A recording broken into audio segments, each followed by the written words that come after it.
FDN 3D printer တွေရဲ့အထူးကုန်ကျန်းဖြစ်တဲ့ filament တွေကိုအခုလိုမျိုးအခွေတွေလေးနဲ့လာပါတယ်ဒါတွေကို spool လို့လည်းခေါ်ပါတယ်အကြမ်းမြင်တော့ဒီလို spool တစ်ခွေမှာ filament 1kg ပါပါတယ်တချို့ spool တွေကတော့ဒီလို plastic နဲ့လုပ်ထားပြီးတော့တချို့ spool တွေကတော့ jet set ကူနဲ့ recycle ပြန်လုပ်လို့ရအောင်လုပ်ထားပါတယ်ဒီလိုလုပ်ရတဲ့ရွယ်ချက်ကတော့ဒီလိုမျိုး spool တွေက 3D printer ထုတ်လာကြတာနဲ့အများပြန်လည်ဆွန့်ပစ်မယ်ဆိုရင် plastic နဲ့လုပ်ထားတယ်ဆိုရင်ပတ်ဝန်းကျင်ကိုအနည်းနဲ့အများထိခိုက်စေမှာဖြစ်ပါတယ်ဒီလို filament brand တွေအများကြီးရှိတဲ့ထဲမှာ Bambu နဲ့ 3D ကုမ္ပဏီကထုတ်တဲ့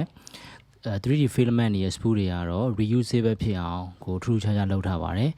သူရဲ့ reusable ဖြစ်တဲ့ spool design ကိုလည်း 3D file နဲ့လုပ်ထားပြီး 3D printer နဲ့ပြန်ထုတ်မယ်ဆိုရင်လည်းလုပ်လို့ရပါတယ်အဲ့လိုလုပ်ခြင်းအပြင်သူက filament တွေရောင်းတဲ့အချိန်ကျတော့ဒီလို spool တွေမပါတော့ဘဲနဲ့ filament သီးသန့်အခွေပဲ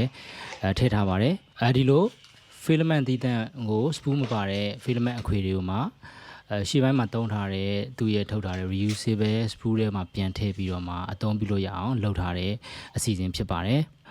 သူရဲ့ filament မှာလည်း AMS အတွက် sensor လေးတွေပါဝင်ပါတယ်တခြား filament brand တွေမှာတော့ဒီ sensor ပါဝင်မှာမဟုတ်ပါဘူး AMS ကတော့ multi-color printing လုပ်တဲ့အချိန်ကျရင်အသုံးဝင်မဲ့ဆက်လေးဖြစ်ပါတယ်အဲ့ဒီဆက်မှာတက်လိုက်ပြီးဆိုတာနဲ့ဒီ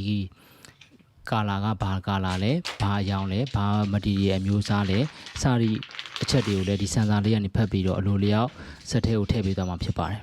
Bambu လက်ရဲ့ spool မပါတဲ့ 3D filament အလုပ်ကိုကျွန်တော် 3D နဲ့ထုတ်ထားတဲ့ reusable spool ထဲမှာထည့်ပါမယ်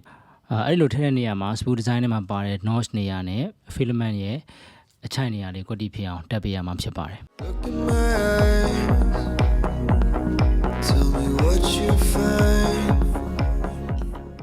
အပေါ် spool အဖုံးကို clockwise lock လုပ်ပြီးတာနဲ့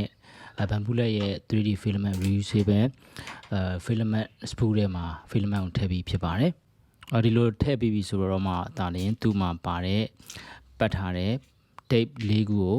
ပြန်ပြီးဖြုတ်ပါမယ်ဖြုတ်ပြီးပြီဆိုတာနဲ့ကျွန်တော်တို့ AMS စနစ်ထဲမှာဒီ filament အခွေတွေကို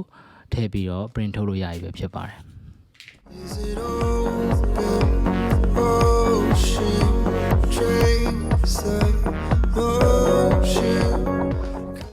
Bambu ရဲ့ official reusable spool ပါတော့သူ့ရဲ့ဘေးမှာ filament gram ဘယ်လောက်ကျန်လဲဆိုတာပါသူ့မှာ marker လေးနဲ့ပြပေးနေမှာဖြစ်ပါတယ်ဒီ filament quality မှာအရေးကြီးတဲ့ filament length တစ်လျှောက်လုံးမှာဘယ်နေရာပဲတန်းတိုင်း 1.75 mm အထူပဲရှိရမယ် filament ဖြစ်ရမှာဖြစ်ပါတယ်ဒါမှသာလျှင် print ထုတ်တဲ့အချိန်မှာ print quality ကိုမထိခိုက်မှာဖြစ်ပါတယ်